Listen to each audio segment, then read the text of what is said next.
네, 안녕하세요. 저는 한국상담심리학회 상담심리 전문가로서 현재 어바웃심리상담센터를 운영하고 있는 함광성이라고 합니다. 저희 상담센터에는 다양한 연령대, 다양한 직업을 가진 분들이 찾아오시지만요. 특히 직장 생활을 하면서 인간관계로 어려움을 겪는 직장인분들이 정말 많습니다. 실제로 상담을 하다 보면 이런 말씀들을 자주 듣게 되는데요. 일 자체는 할 만한데 같이 일하는 사람이 너무 피곤하게 해서 힘들어요. 말 한마디에 너무 상처받아가지고 일에 집중이 도저히 안 돼요. 아니, 괜히 인사했다가 어색해질까봐 싫어가지고 그냥 아예 말을 안 하게 돼요. 이런 이야기들 혹시 여러분들도 해보셨거나 속으로라도 생각해 보신 적이 있으신가요? 직장에서의 인간관계, 그 중에서도 동료 관계는 이게 참 되게 애매하고도 미묘합니다. 같은 팀에 소속되어 있어서 매일같이 마주쳐야 하고 일을 함께 해야 되니까 무시할 수도 없고 그렇다고 너무 개인적인 관계로 얽히는 것도 좀 불편할 수가 있죠. 그래서 오늘은 그 수많은 직장 안의 관계 중에서도 동료 관계에 초점을 맞춰서 어떤 점에서 우리가 자주 오해를 하고 어떤 방식으로 접근하면 조금 더 편안하게 건강하게 관계를 이어갈 수 있는지 그 이야기를 함께 나눠보려고 합니다. 제가 오늘 드릴 이야기는요, 어떤 특별한 기술이나 화려한 말솜씨라기보다도 관계에서 조금이라도 덜 상처받고 덜 피로하게 살아갈 수 있는 생활 속의 방법들을 말씀드리려고 합니다. 너무 거창한 그런 목표가 아니라 출근길이 조금이라도 덜 답답하고 퇴근길에 누군가를 피하지 않아도 되는 그 정도의 편안함을 만들어 가는데 도움이 되셨으면 좋겠습니다. 자, 그럼 본격적으로 시작해 보겠습니다. 사실 일 자체보다도 사람 관계가 더 힘들게 느껴질 때, 그럴 때가 다들 한 번쯤은 있으셨을 거예요. 잠깐 한번 떠올려 보시겠어요? 혹시 여러분에게 편한 동료는 어떤 사람을 의미하나요? 그리고 반대로 왠지 모르게 피하게 되는 동료는 또 어떤 사람인가요? 우리가 한번 이렇게 편한 동료를 생각해 보면요. 말을 길게 하지 않아도 눈치로 척 알아채주는 사람, 또는 내 말에 굉장히 반응을 잘해주고 때로는 뭐 웃어주기도 하고 적당한 거리를 지키면서도 정이 느껴지는 그런 사람이 아닐까요? 예를 들면 내가 좀 피곤해 보이면 슬쩍 음료를 건네주는 동료라든지, 회의가 끝나고 오늘 수고 많으셨어요 라고 한마디 해주는 그런 동료, 또는 대화할 때 끼어들지 않고 들어주는 사람이면 더 편하게 느껴지죠. 근데 반대로 좀 피하고 싶은 동료는 어떨까요? 꼭 내가 바쁠 때 말을 길게 거는 사람이 있죠. 또는 농담처럼 이야기하면서 슬슬 나를 좀 은근히 비꼬는 사람, 나랑 아직 안 친한데 사적인 이야기를 막 갑자기 꺼내는 그런 사람, 또는 회의 때마다 말 계속 끊고 자기 이야기만 하는 사람, 무슨 얘기든 꼭 한마디씩 부정적으로 덧붙이는 그런 사람도 있죠. 잠깐 떠올려 보세요. 혹시 나는 누군가에게 편한 동료일까요? 아니면 조금 피하고 싶은 동료일까요? 잠깐 생각해 보셔도 좋겠습니다. 그래서 우리가 결국 편한 동료라는 건 나를 존중하면서도 부담을 주지 않는 사람, 그리고 피하고 싶은 동료란 내 경계를 너무 쉽게 넘어오거나 감정적으로 소모를 많이 느끼게 되는 사람인 경우가 많습니다. 네, 우리가 직장에서 동료 관계에 민감해지는 이유는 굉장히 명확합니다. 일은 팀으로 이루어져 있고 동료는 매일같이 부딪히는 존재이기 때문입니다. 뭐 상사나 외부 고객은 정해진 시간에만 만나면 되는데 동료는 함께 일하고 함께 쉬고 때로는 함께 스트레스까지 풀어야 되는 그런 사람이죠. 좋은 동료가 곁에 있으면 직장 생활이 당연히 훨씬 덜 힘들어지고, 반대로 관계가 어그러지면 같은 일을 해도 몇 배는 더 버겁게 느껴집니다. 그래서 오늘은 동료 관계를 어렵게 만드는 흔한 오해들이 무엇인지, 그리고 그런 오해들을 줄이고 조금 더 편안하고 건강한 관계를 유지할 수 있는 방법이 무엇인지 함께 살펴보려고 합니다. 명심하셔야 될 것은 완벽한 관계라는 건 없습니다. 그러나 조금만 요령껏 접근해도 훨씬 덜 힘들게 즐겁게 관계를 맺을 수 있다는 걸 함께 느껴보셨으면 좋겠습니다. 그럼 조금 더 본격적으로 시작해 볼게요. 네, 많은 분들이 이렇게 생각하세요. 동료랑 진짜 친해져야 좋은 관계가 되는 거 아니야? 같이 밥도 먹고 퇴근 후에도 막 연락할 수 있어야 잘 지내는 거지, 이렇게요. 그런데 실제로는 항상 가까워야만 좋은 관계인 것은 아닙니다. 예를 들어서 출근하자마자 사적인 얘기를 막 줄줄 털어놓고 점심시간마다 같이 가자, 카페도 가자 이렇게 계속 매일매일 붙어 있으려는 동료가 있다고 해볼게요. 이게 처음에는 좀 친절하다고 느낄 수도 있지만 어느 순간부터는 되게 좀 부담이 되고 왜 이렇게 선을 좀 안 지켜주지 싶어지기도 하죠. 또는 이게 사생활을 너무 깊이 공유한 후에는 감정이 조금 틀어지면 작은 오해도 더 크게 느껴질 수도 있죠. 내 얘기 어디가 사고 다니는 거 아니야? 내 얘기 어디가 산 거 아니야? 이런 불신으로 막 번지기도 하고요.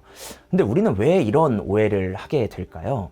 좋은 관계는 친한 관계라고 학창시절부터 배워왔기 때문이에요. 학교에서는 반 친구들이랑 항상 친해야 사회성이 좋다고 평가받고 혼자 있으면 무조건 문제 있는 것처럼 보이기도 했잖아요. 근데 직장은 조금 다릅니다. 직장은 사적인 관계가 아니라 공적으로 협업이 이루어지는 공간이죠. 그래서 어느 정도의 거리와 경계가 서로를 존중하는 방식이 될 수 있습니다. 정리하자면 좋은 동료는 무조건 친한 사람이 아니라 적당한 거리와 존중을 지켜주면서도 함께 일할 수 있는 사람입니다. 관계의 어떤 깊이보다 안정감이 더 중요하다는 걸 기억해 주시면 좋겠습니다. 네, 두 번째 오해는 이겁니다. 좋은 관계는 갈등이 없는 것이다. 많은 분들이 이렇게 생각하세요. 그 동료랑은 별말 없이 그냥 조용히 일만 하니까 사이가 나쁘진 않아요. 한 번도 싸운 적 없어요. 딱히 감정도 없고요. 그런데 정말 갈등이 없다는 게 좋은 관계인 걸까요? 한번 예를 들어볼게요. 같은 팀의 동료가 어떤 업무를 처리하는 방식이 나랑 맞지가 않아도 괜히 말 꺼냈다가 어색해질까봐 그냥 참고 넘겨요. 근데 이게 마음 한편에는 계속 좀 답답함이 쌓이죠. 그러다가 어느 날 정말 별거 아닌 계기로 확 터지는 겁니다. 이게 말 안 하고 쌓아둔 갈등이 오히려 나중에는 더 큰 돌이킬 수 없는 감정의 골로 터졌던 그런 경우들도 상담실에서 많이 듣게 됩니다. 사실 이 오해도 학교식 인간관계에서 좀 시작된 거기도 합니다. 학교에서는 문제가 생기면 선생님이 중재해주고 친한 친구들끼리는 싸우지 않고 갈등 없이 잘 지내야 돼 라고 이런 걸 당연하게 여기잖아요.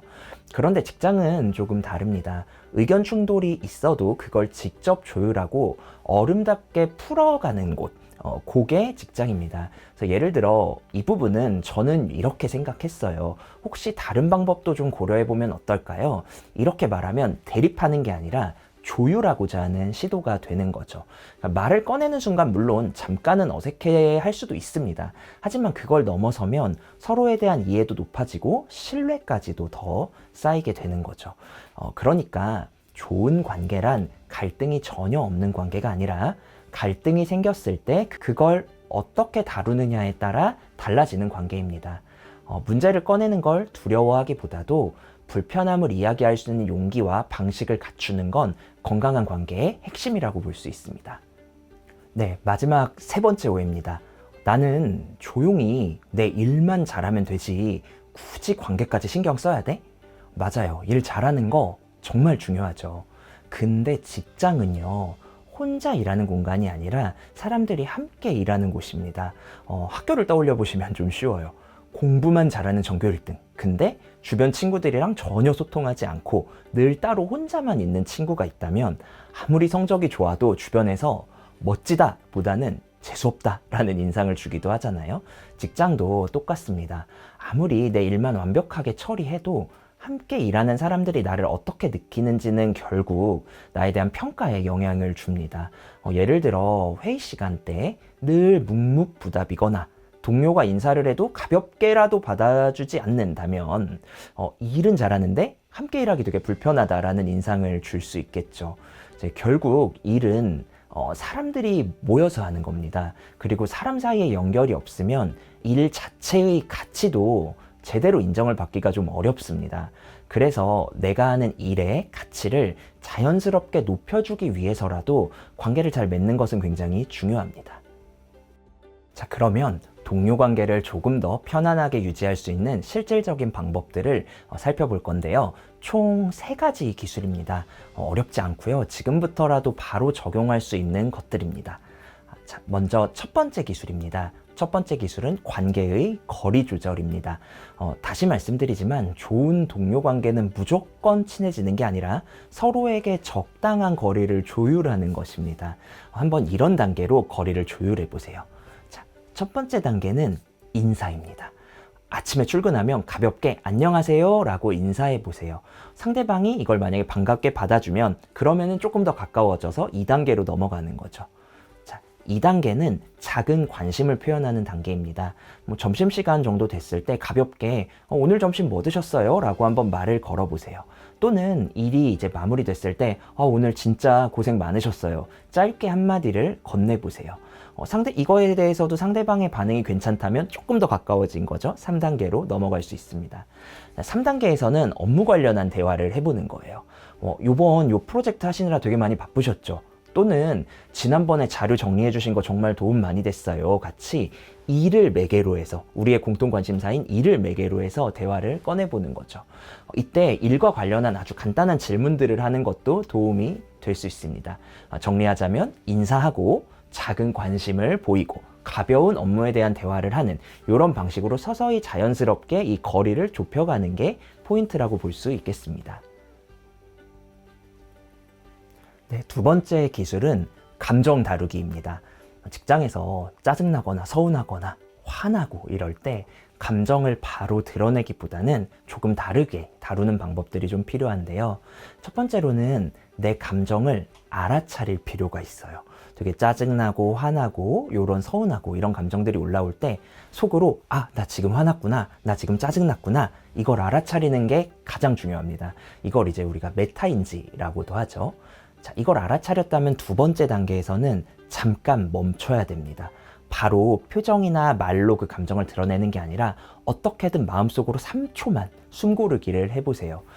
이 3초라는 시간이 짧은 것 같지만 이 시간 동안 우리 뇌에서 이성적인 사고를 담당하는 부분이 다시 활성화가 되거든요. 요게 되면 세 번째로는 상대방을 비난하지 않고 간단하게 요청해 보는 거예요. 예를 들면 제가 되게 바쁜데 말을 거는 상황일 때 표정 찡그리면서 저 지금 되게 바쁘거든요 라고 하는 게 아니라 1, 2단계를 한 후에 지금은 집중이 조금 필요해서 이따가 얘기 나눌 수 있을까요? 라고 내가 원하는 요청을 짧고 분명하게 말하는 거예요. 다시 말씀드리지만 이 3단계를 하려면 앞에 1, 2단계가 돼야만 할 수가 있는 겁니다. 네, 마지막 세 번째 기술은 관계적 메시지 활용하기입니다. 관계의 거리를 적절히 유지하는 것도 굉장히 중요하지만 그 거리 안에서 어떤 분위기를 만들어 가느냐도 굉장히 중요한데요. 지금부터 제가 말씀드리는 메시지들은 관계에서의 어떤 온도를 조금 더 따뜻하게 높이는 표현들이라고 보시면 좋겠습니다. 네, 회의 중에 동료의 의견에 고개를 끄덕거리면서 되게 좋은 생각인 것 같아요 라고 짧게 덧붙여 보세요. 누군가가 야근할 때 오늘 정말 고생 많으셨어요 라고 진심 어린 한마디를 건네보세요. 또 누군가가 실수했다면 괜찮아요, 누구나 실수할 수 있어요 라고 자연스럽게 넘어가 보세요. 함께 했던 협업이 끝나고 나서는 덕분에 일이 훨씬 수월했어요 라면서 감사의 표현을 건네보세요. 좀 힘들어하고 있는 동료가 있다면 요즘 많이 바쁘셨죠? 라면서 공감의 표현을 전달해 보세요. 그리고 가끔은 어떤 사소한 변화에도 관심을 표현해 보세요. 어제도 여기 커피 드시지 않았어요? 이런 것들은요, 상대방에게 내가 당신을 보고 있어요, 당신을 존중해요 라는 신호를 보내는 행동이 될 수 있습니다. 특별히 길게 이야기할 필요도 없습니다. 짧고 따뜻하고 가볍게 주고받는 그런 리액션들이 그 사람과 나 사이의 관계의 온기를 만들어줍니다. 관계는 커다란 이벤트보다도 매일 주고받는 작은 따뜻함들이 쌓여서 만들어진다라고 생각하시면 좋겠습니다. 네, 자, 마지막으로 오늘 저희가 이야기한 내용들을 다시 한번 간단하게 정리해 보고자 합니다. 자, 우리는 직장에서 일 자체보다 사람과의 관계 때문에 더 힘들 때가 많습니다. 특히 동료 관계는 매일 부딪히고 함께 일하고 때로는 함께 버텨야 하기 때문에 잘 다루는 게 정말 중요하죠. 그래서 오늘 동료 관계를 어렵게 만드는 3가지 오해들을 짚어봤습니다. 가까워야 좋은 관계라는 오해, 갈등이 없어야 좋은 관계라는 오해, 일만 잘하면 된다는 오해를 짚어봤습니다. 그리고 관계를 조금 더 편안하게 유지할 수 있는 3가지 기술도 살펴봤습니다.